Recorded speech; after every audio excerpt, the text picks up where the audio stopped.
When I first heard about what happened to a local woman named Teri Ackerson, I could hardly believe it.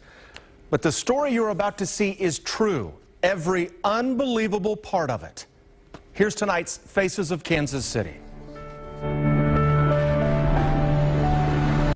My symptoms started exactly 10:30 in the morning, Memorial Day, May 27th of 2013. What happened next would change Teri Ackerson's world forever. The numbness started in my left arm, and I couldn't speak. And I had a complete facial palsy. It was just kind of sliding down.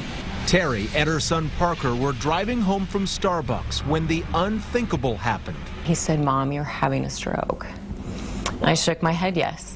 I pointed to the clock on the dash, so he knew what time the symptoms started, so he could relay that information to the physicians. I was back to work in a month. If you're wondering how Teri knew to mark the time when her stroke happened, it's because she's the stroke coordinator at Centerpoint Medical Center in Independence. It was scary because I knew what could happen. I know all the numbers. I know that stroke is the leading cause of long-term disability. I knew it was affecting my speech. I knew I couldn't feel my tongue, and so in my brain I was thinking of the worst case scenario.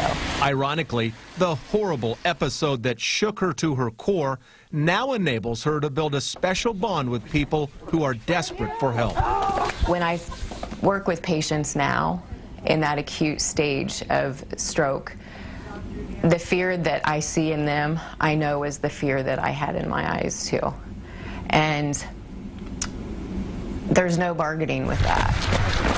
What's so surprising to those who know Teri is that she even had a stroke in the first place.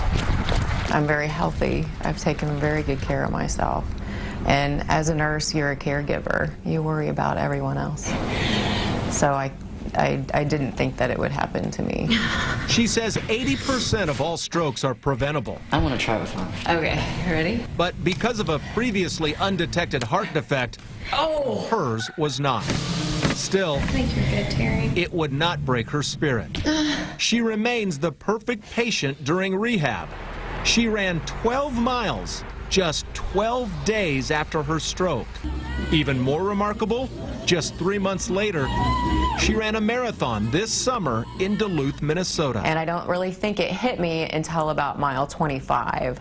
I had wanted that title of marathon runner, and I was one. And for a split second, I was a marathoner and not just a stroke survivor. And then after, I could say I did run a marathon, and I have survived a stroke. Wow.